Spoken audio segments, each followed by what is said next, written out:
Fala galera, tudo bem? Meu nome é Francisco Ossian e hoje você está no curso de C. Seja bem-vindo!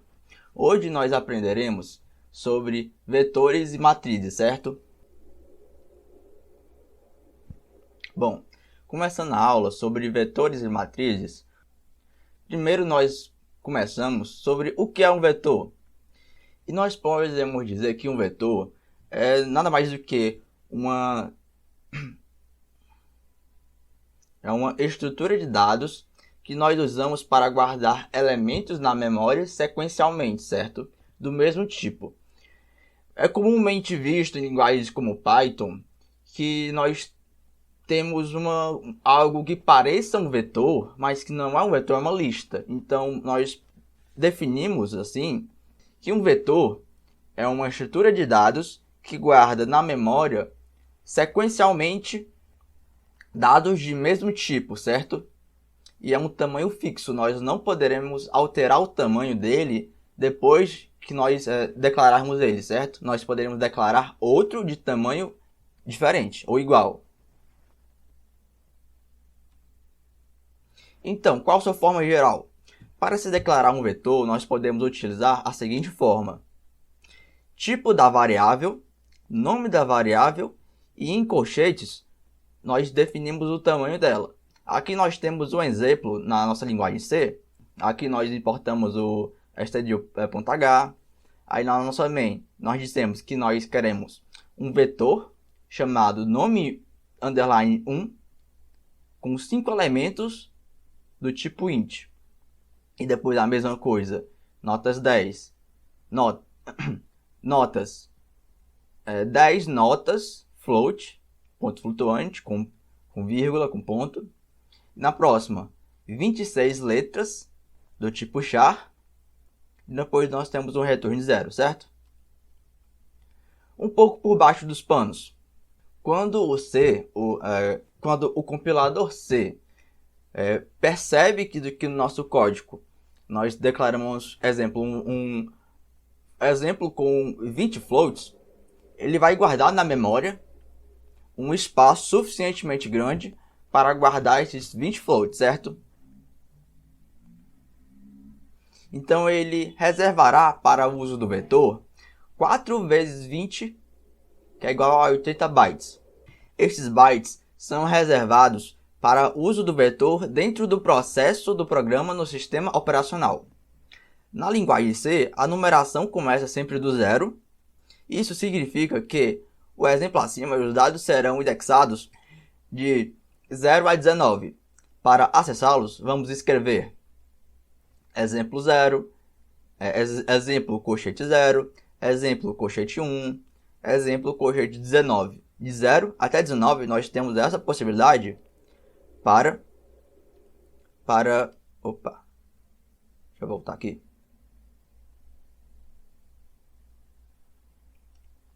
Para este vetor aqui, certo?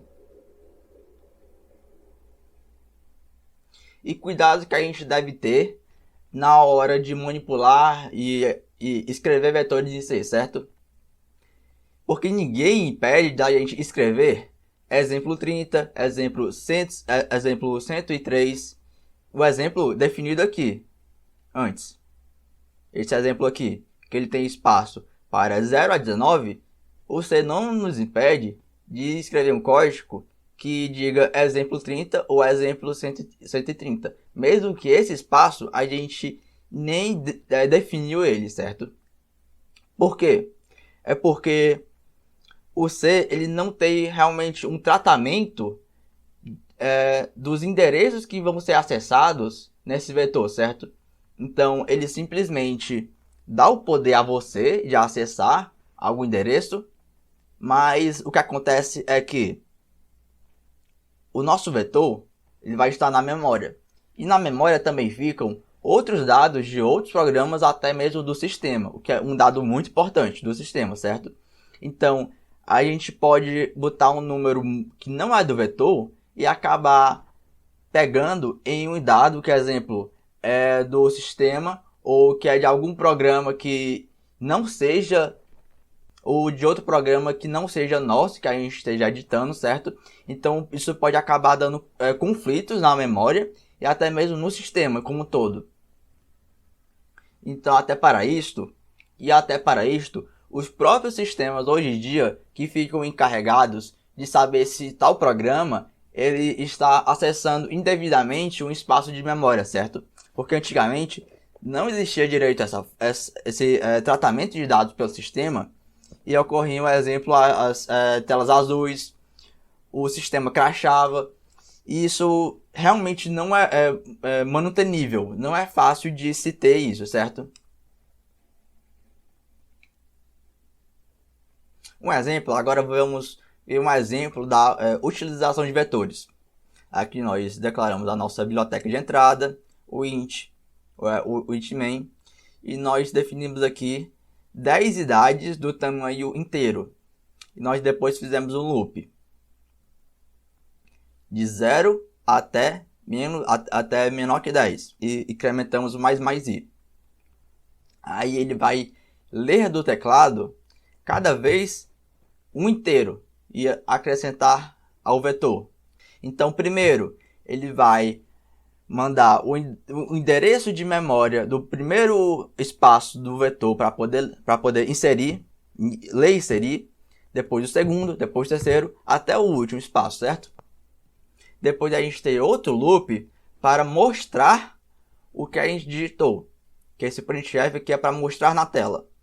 Aqui nós precisamos do %i para dizer que também que é o inteiro, e nós não precisamos passar o i comercial, porque realmente o printf ele não vai precisar do i comercial, certo? Resumindo bastante, tudo certo? No exemplo acima, o computador vai declarar um espaço de memória que possa comportar 10 números do tipo inteiro. Depois ele vai perguntar o que preencher em cada número. Em seguida, vai mostrar na tela cada número. E agora nós chegamos em um assunto que depende do assunto de vetores e que é mais complexo, mas que se você pegar direitinho é super fácil, certo? Que até eu tentei deixar aqui bem explícito. Quando queremos entender matrizes, podemos seguir um pensamento bem rápido. E de certa forma está certo. Matrizes são vetores de vetores, onde nós teríamos um tipo de dado como número, caractere, etc. Nós também podemos ter qualquer tipo de dado desde que ele seja definido. Então, como nós poderíamos fazer um vetor de vetores, certo? Nós acabamos de ver como declaramos uma matriz unidimensional, que na verdade é um vetor unidimensional. E vamos agora tratar de como nós fazemos uma matriz bidimensional, que ela tem duas dimensões. A forma geral dela é muito parecida com a de um vetor, certo? Que é essa aqui. Nós também declaramos um tipo da variável, um nome da variável, que é o nome do nosso vetor, linhas e colunas. Perceba que o nosso vetor ele só tinha esse espaço aqui de linhas. E a matriz ele vai ter também, agora, um espaço de colunas. É importante ressaltar que nesta estrutura, o índice da esquerda indexa as linhas e o da direita indexa as colunas. Quando vamos preencher ou ler uma matriz em C, o índice mais à direita varia mais rapidamente que o índice à esquerda.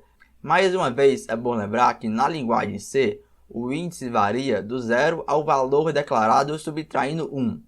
Mas você não vai verificar isto para o usuário. Mantendo os índices na faixa permitida, manter os índices na faixa permitida é tarefa do programador. Abaixo, daremos o exemplo do uso de uma matriz, certo? Aqui nós declaramos a nossa biblioteca, nosso int, e aqui, int matriz com 20 linhas e 10 colunas. Declaramos um count, que tem valor 1, nós fazemos um loop. For int e nós declaramos um loop, que ele vai de 0 até menor que 20. 0 até 19 no caso. E nós botamos aqui mais um sempre. Aí dentro do nosso for, nós temos outro for, que ele vai de 0 até também... ele vai de 0 até menor que 10, que vai ser 9.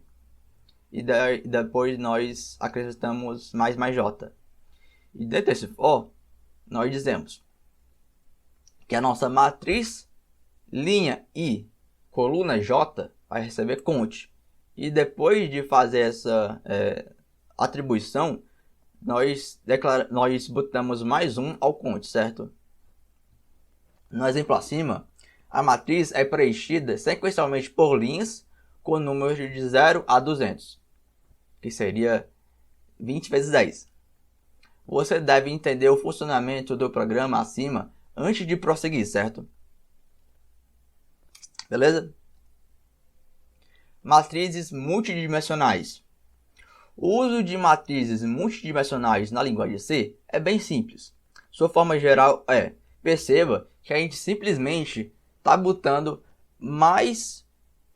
sequencialmente mais esse colchete aqui, que quem estudou álgebra linear, ainda mais do ensino superior, vai achar isso aqui super de boa, porque realmente é a mesma cara, entendeu? É a mesma cara.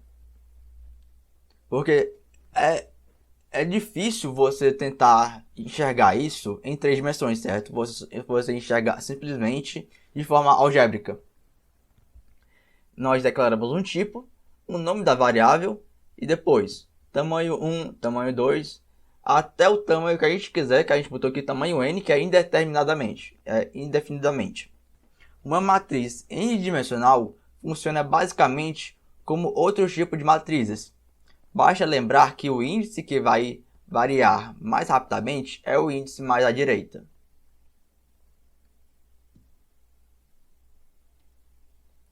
Então nós temos a inicialização, certo?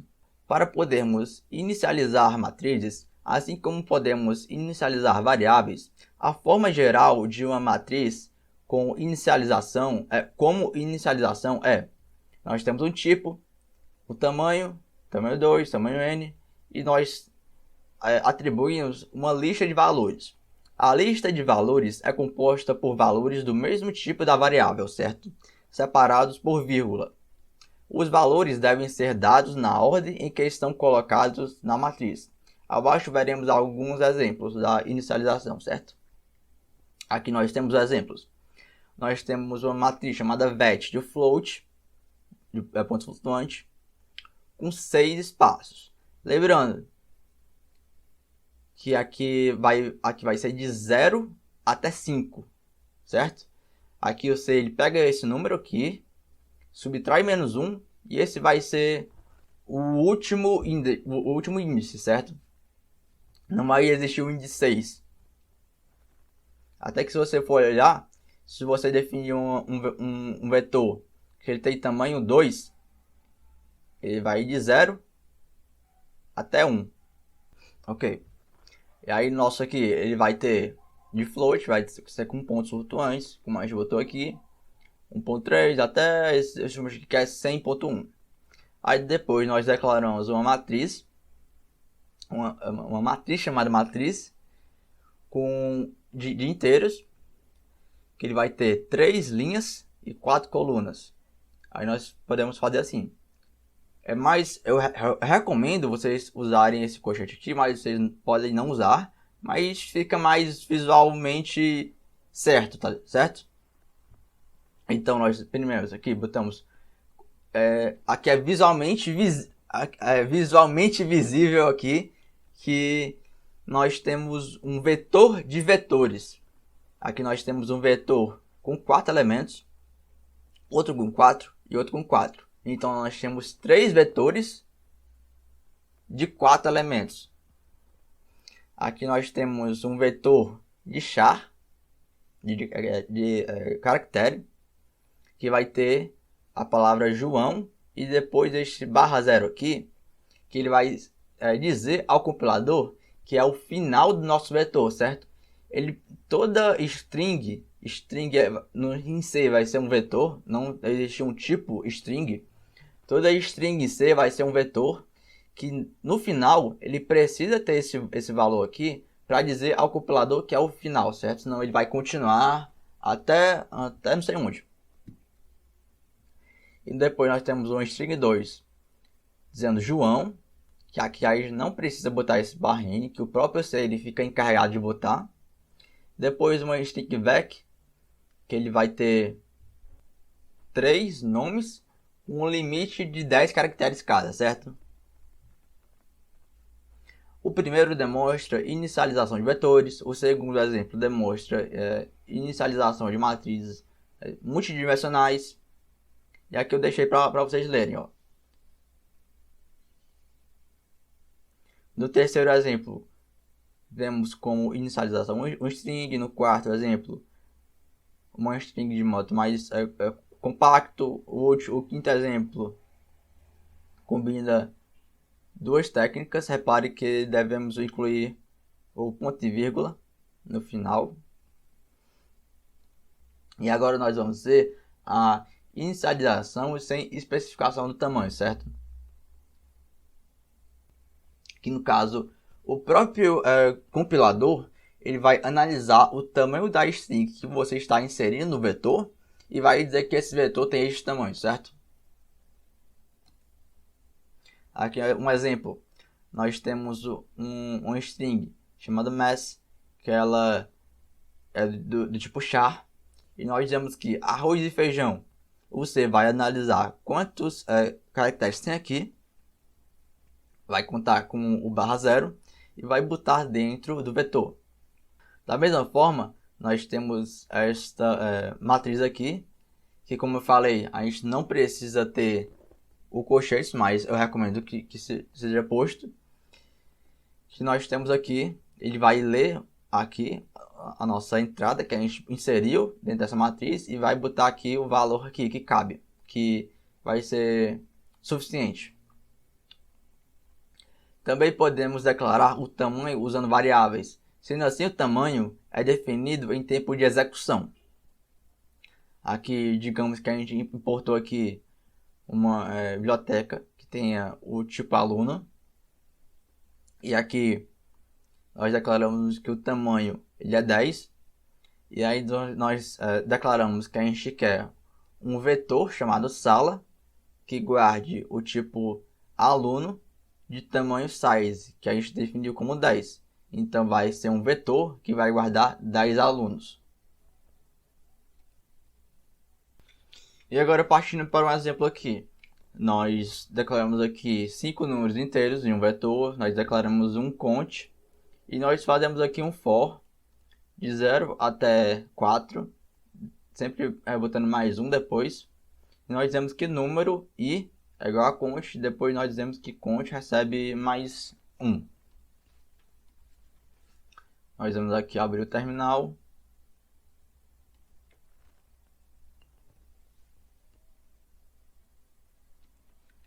gcc main.c -o final. Aqui falta um u. Opa, aqui também. Pronto. Agora nós vamos executar esse teste. A gente esqueceu de printar, desculpa. Ó. int i igual a 0. 5.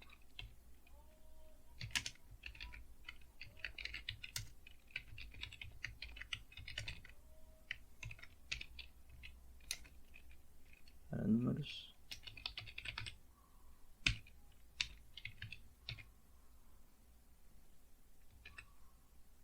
Okay.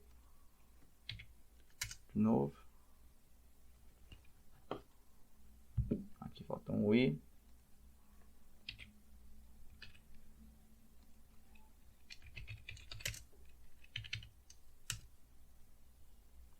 Executamos aqui.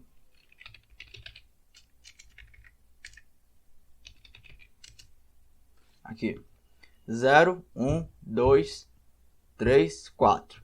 Que aqui nós fizemos o loop de 0 até 4, que é se for, quando for 5, ele deixa de ser verdade. Vai incrementando, vai jogando aqui dentro do vetor, jogando dentro do vetor. E depois nós printamos o vetor. Certo? Realmente não é muito a minha intenção botar muito prático aqui, que prático seria eu fazendo o código, porque são coisas que você vai aprender mais praticando mesmo, certo? Tudo que você pode, se quiser, voltar um pouco aos slides, ver um pouco mais que eu estava falando, porque você reproduzir o exemplo, por exemplo, os códigos que estavam lá no slide, vai ser muito mais vantajoso para você do que analisar o que eu estou aqui em tempo real aqui fazendo, certo? Vai ser muito mais produtivo para você, certo? Se você que tiver outro editor também, é muito bom para quem está iniciando o Repli, porque é muito mais prático, você pode guardar na nuvem. Então, se você não puder usar aqui o Visual Studio e tiver como usar o Repli, até mesmo no celular dá certo, certo? De boa. E a nossa aula fica por hoje. Espero que vocês tenham gostado até aqui. Deixe seu joinha, compartilhe com os amigos, pois é muito importante esse conteúdo aqui. Ele incentiva bastante as pessoas a conhecerem mais a programação, certo? Até mais!